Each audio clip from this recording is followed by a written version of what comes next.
Stephen Colbert cracked a joke on live TV expecting laughs, but Jasmine Crockett's calm response left him speechless and the audience stunned. The hallway behind the curtain smelled like nerves and stage lights. A production assistant rushed by, headset askew, clipboard clutched like a lifeline. Voices echoed low from behind doors that had been cracked and closed 100 times today. It was organized chaos, the kind Colbert's team ran like clockwork. But tonight, the rhythm was off. Just slightly. Jasmine Crockett had arrived. She didn't walk like someone important. She walked like someone who knew exactly why she was here. Calm, shoulders squared, eyes alert but not anxious. She'd been on bigger stages, tougher ones. This was just another room. Still, when she entered the green room, a few heads lifted a little too fast, like they'd been caught whispering. The assistant assigned to her greeted her quickly, friendly, polite, but there was something tight in her smile. Not fear exactly, something closer to awareness. Jasmine's reputation had arrived before she did. Colbert's producers had reviewed her clips. They'd prepped the questions, prepped Stephen. They knew she was composed, smart, sharp in a way that didn't require volume. But that was the thing about Jasmine. She didn't interrupt. She let people speak just long enough to regret it. And here, in a studio built for punchlines and applause, that kind of quiet control was unfamiliar. She sat, declined makeup touch-ups, checked her mic, adjusted the cuffs of her blazer. The fabric was deep navy, smooth, not flashy. Deliberate. Everything was. Through the walls, she could hear the band warming up, laughter from the audience, half excitement, half reflex. The stage manager peeked in. 2 minutes. Jasmine nodded. No need for final thoughts. She was already in them. Out front, Colbert was rapping the monologue. The crowd roared. The cue cards were flipped, cameras re-angled, but underneath the lights and laughter, there was something else. Something waiting. Not anticipation, not dread. Just that subtle electric charge that only shows up when a room knows, on some level, it's about to get real. They called her name. She stood and walked onto that stage like she'd been building toward this moment her entire life. Stephen Colbert greeted her with a grin, the one he wore when he smelled irony or blood in the water. Tonight, maybe both. Congresswoman Jasmine Crockett, he beamed, standing as she approached. The audience clapped hard, the way late-night audiences do, loyal, loud, and a little preloaded. She smiled, warm but precise, and took her seat across from him with the ease of someone who understood exactly how much space she was allowed, and took just slightly more. Colbert leaned into his desk like it was a shield and fired off the first few shots.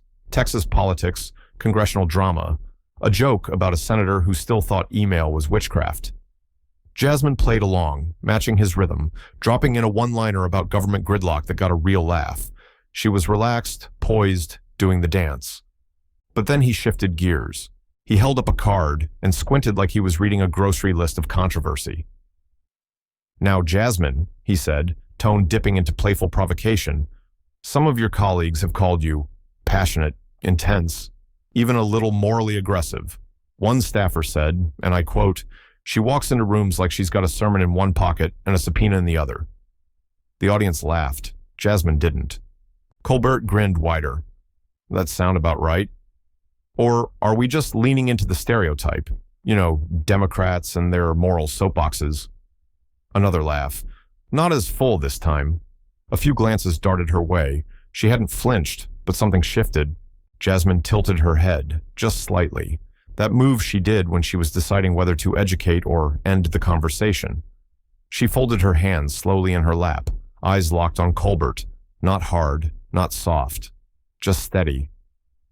"Funny," she said, voice smooth but pointed. "No one calls it a soapbox when they agree with what's being said." The room paused, not in awkwardness, but recognition. Colbert blinked, a little caught. His joke still hovered in the air, unfinished. Jasmine didn't fill the silence. She didn't need to. She'd tilted the room by 1 degree, just enough for everyone to notice the floor had shifted. The dance wasn't over, but she was leading now.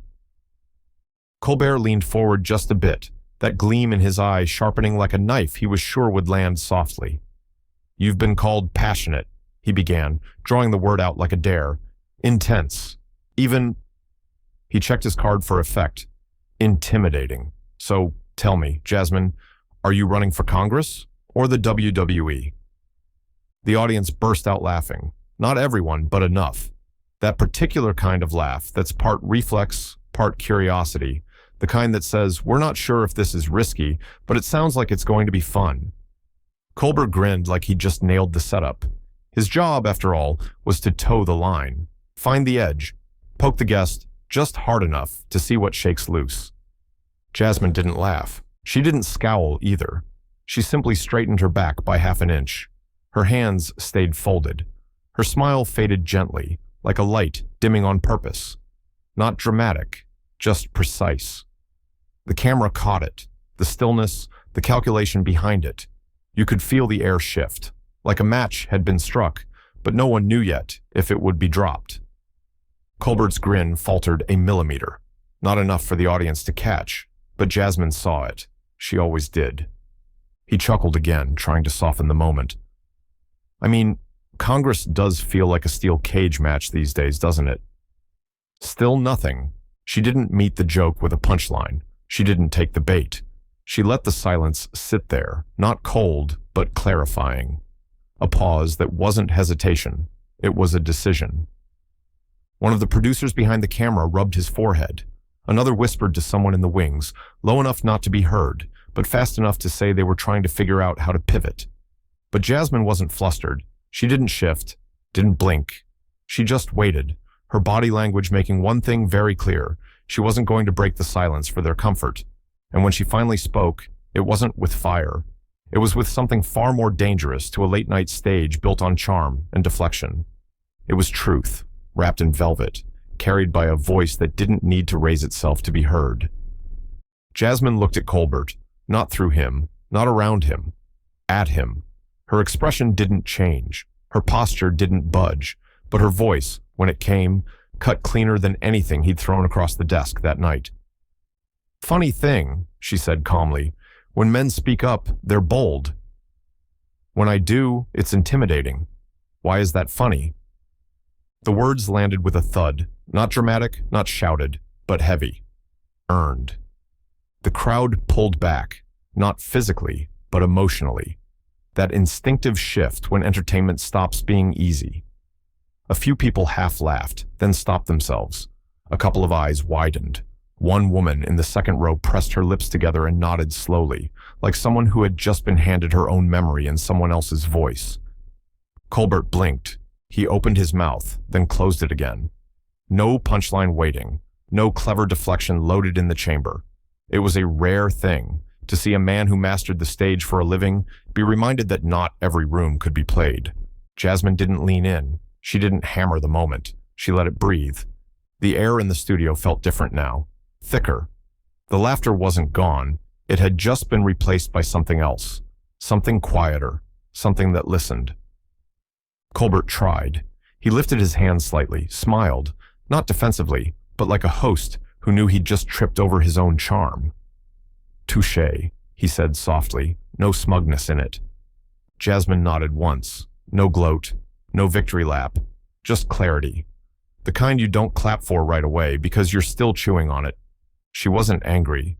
She wasn't performing. She was teaching, but not like a lecture, more like a mirror. And suddenly, the dynamic had flipped. He wasn't leading the conversation anymore. He was catching up to it. The audience settled into a silence that didn't feel awkward. It felt earned. One of those rare television moments where the truth didn't need editing, didn't need music, didn't need spin. Just stillness. And one woman refusing to apologize for taking up her full voice. What came next wasn't a reset. It was a reckoning. Colbert cleared his throat and smiled, just enough to signal he was trying to pull the moment back into safe territory. Okay, he said, palms up, playful again. This is definitely the most intense conversation we've had since I asked Barack Obama if he could DJ. A few people chuckled. One laugh landed too loud, like someone trying to prove they weren't uncomfortable. But the room had already changed. It wasn't joke-shaped anymore. Jasmine didn't let him drift into banter. Stephen, she said gently, not a call-out, not a scold, a redirection. If you invite me here for sound bites, you'll miss the whole story. It wasn't loud. It didn't need to be. Her tone was steady, like someone holding a scalpel, not a mic. The kind of interruption that doesn't raise the volume, just resets the entire table. The audience stilled. A few murmurs rippled, not disagreement, recognition. Colbert leaned back, lips pressed. He wasn't offended. He was being calibrated. You could see it. How his posture softened. How his eyebrows didn't lift with the next thought. Something in him shifted from host to guest. Not in control, just present. "I can take a joke," Jasmine added, "but I don't show up just to be one." Colbert nodded slowly. "Fair," he said. It wasn't just fair. It was a line drawn, clean, firm, respectful. The kind of line people don't cross twice. The band stayed silent. No cue for the next segment. The laughter had drained from the floor, but it didn't feel dead. It felt awake. People were leaning in, not for a punchline, but for what came next. Colbert reached for his note cards, then stopped. He didn't need them. The script had already changed. Jasmine didn't smile. She didn't scold. She didn't shift her voice to make it easier to hear. She simply waited, the way someone does when they've said something true, and know the silence afterward is part of the lesson. And now Colbert was listening. Not for his next joke, not for the moment to steer it back. He was listening the way you do when you realize the conversation isn't about your question. It's about whether you're ready to hear the answer. Jasmine glanced toward the audience, not for approval, but to check the temperature. She could feel them adjusting, not pulling away, settling in. The laugh track had faded. Now it was just people listening, not waiting for entertainment, waiting for truth. "You know," she said, voice even, "when I first ran for office, people told me to tone it down." She didn't emphasize the words. She didn't dramatize the memory. She just laid it down like a foundation. "They said I should soften my edges, smile more, not talk about race so much. Don't be so direct. Don't make people uncomfortable." A few heads nodded in the crowd, not performatively, quietly, like they'd been there too. "And it wasn't just critics," she continued. "It was allies, people on my side, people who liked me, who believed in me, and still thought I should be less." She let that land, not like a punch, more like a slow truth you carry home in your coat pocket, unfolding it days later and realizing it still stings. "I'm not complaining," Jasmine added. "I get how this works, but what I'm saying is, you can't ask me to be less, then wonder why things don't change." That sentence hung in the air like smoke. No applause, no dramatic music swell, just a hush, like someone had exhaled after holding their breath too long. Colbert didn't move. The audience didn't move. She had told a story, but it wasn't about the past. It was a mirror held up to the present. "You want real representation?" she asked calmly. "Then you have to stop shaping us to fit a version of leadership that was never built with us in mind." Still no clapping, but something was happening, that silent agreement, that shift in posture when people realize they're not just watching, they're seeing. Colbert folded his hands on the desk. He didn't smile. He didn't try to reset the tone. He just nodded once, quietly. What Jasmine had offered wasn't vulnerability. It was evidence. Not a wound, but a blueprint. This wasn't a teachable moment. It was a memory turned into a map. And everyone in the room could feel it, not louder, just heavier. Colbert let out a half laugh. It wasn't nervous. It was self-aware. He'd been recalibrated in real time, and he knew it. But Stephen Colbert didn't shy from being challenged. He leaned into discomfort the way a good host should, if only to find the edge of it. He looked over at Jasmine, eyebrows raised. "So," he said, voice lighter now, "you don't think I'm part of the problem?" There was a beat, a flicker, not long enough for dramatic effect, just long enough to let the weight of the question catch up to the room. Jasmine didn't flinch. She didn't reach for grace or softness. She stayed cool, precise, the kind of composure that only comes from knowing exactly who you are. "You just proved you were," she said calmly. No sting, no heat, just truth, handed across the desk like a folded note. But growth starts when you realize the joke isn't the punchline, it's the mirror. The room reacted before Colbert did, A single gasp from the back row. Then silence. Then the sound of someone, slowly, deliberately, clapping. Another followed, not thunderous, not wild, just enough to say, "We heard that, and we felt it." Colbert lowered his eyes, hands gently resting on the desk. The smirk was gone. Not because he'd been defeated, but because he understood he wasn't supposed to win. This wasn't a match. It was a moment, and it didn't belong to him. "Fair enough," he said softly. No deflection, no pivot. Just a man sitting in his own reflection and deciding not to look away. Jasmine didn't gloat. She didn't nod. She didn't signal that the moment had landed. She simply returned to stillness, the kind that makes people lean forward, not out of curiosity, but out of respect. The band didn't play. The teleprompter didn't roll. For a second, the whole set sat in pause. Not broken, just real.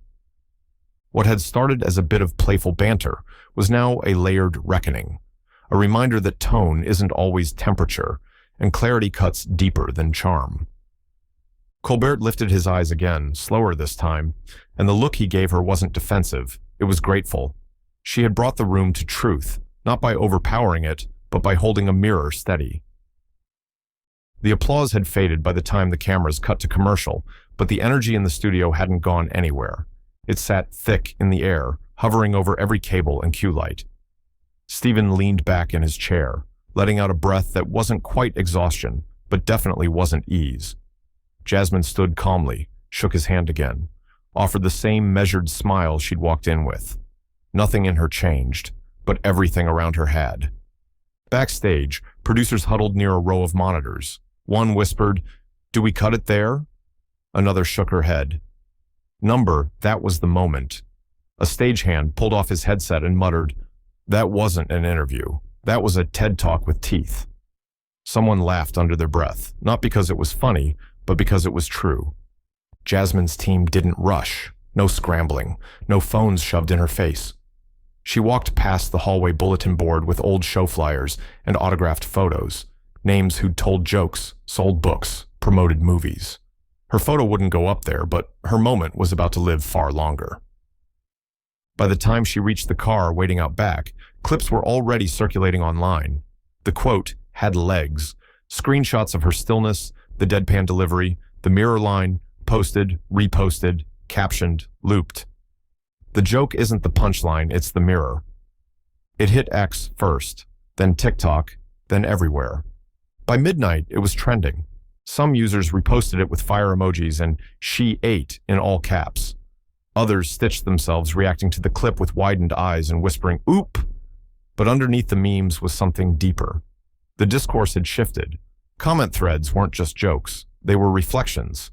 People writing things like, "I've been told I'm too intense my whole life," or "She said what I've never had the room to say." Even late-night rivals took note. One showrunner posted, "That wasn't a clapback. That was a clinic." Stephen's own staff felt it too. No one said it out loud, but they knew it had happened. Not just a moment gone viral, but a moment that had cut through the noise. Because it wasn't about landing a line. It was about letting the silence after it speak louder than the laughter ever could. By morning, the moment had grown teeth. Cable news picked it up before the coffee had brewed. One network called it a masterclass in restraint. Another labeled it a concerning display of combative politics. Some said she was poised, others said she was performing. The usual fault lines appeared, predictable as sunrise. Pundits debated it across screens split four ways. One analyst praised her tone, controlled but uncompromising. Another scoffed. It's this kind of attitude that alienates voters. The irony, of course, was that she hadn't raised her voice once. Online, the energy told a different story. It wasn't just fans or partisans. It was people who usually didn't say much. Nurses on break, dads in pickup trucks, teachers between classes. They weren't quoting her for the soundbite. They were quoting her for the clarity. A WNBA player posted the clip with the caption, "Not angry, just accurate." A stand-up comic said, "She said it without cussing." I'd still be sitting there trying to drag him. A Republican congressman, someone who had voted against 3 of her bills, tweeted, "She said what needed to be said, period. But Jasmine? She stayed quiet. No Instagram Live. No retweeting the praise. No midnight thread full of victory laps. Her team fielded the media requests, filtered the noise, and waited for her to weigh in. She didn't. Not yet. Because sometimes the smartest thing you can do with the truth is let it breathe. Let people sit in it, walk around it, decide how it feels when no one's shouting over it.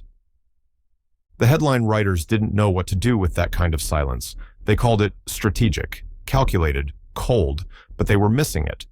Jasmine wasn't feeding the fire. She was holding the mirror and waiting to see who could stand to look a little longer.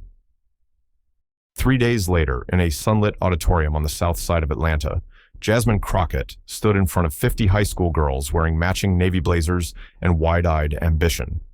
It wasn't a press event, no live stream, no stage makeup, just folding chairs and honest questions. She'd been invited to talk about leadership. She chose to talk about presence. Midway through the session, a girl in the front row, fidgeting with the sleeves of her jacket, raised her hand. "How do you speak so clearly?" she asked, "when they try to twist what you're saying?" The room hushed. Jasmine didn't think long. She didn't need to. "You don't fight the twist," she said. "You tell the truth so clearly they can't rewrite it." A few heads nodded. A couple of girls scribbled it down in notebooks, already half full of quotes and hopes. But mostly, they just looked at her, like someone who hadn't just survived the game, but rewrote the rules on her own terms. Later, as the event wrapped, one of the teachers pulled her aside. "They'll remember this," she said. Jasmine smiled, soft and tired. "I hope they remember themselves more." That night, back in her hotel, Jasmine sat by the window as the city moved below. She scrolled through her phone. The clip from Colbert was still making rounds, still being shared. But she didn't click it. She already knew how it ended. Not with thunder, not with a mic drop, just with her voice. Measured, present, unmoved. It wasn't a viral moment anymore. It was something else. In classrooms, in staff meetings, in group chats where people usually stayed quiet, something had shifted. People had started repeating the line, not like a slogan, but like a tool.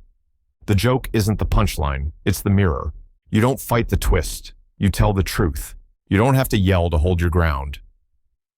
The moment on Colbert wasn't about clapping back. It was about showing up, refusing to shrink, refusing to soften what was never rough to begin with.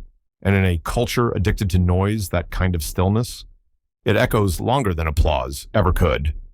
This story was brutal, but this story on the right-hand side is even more insane.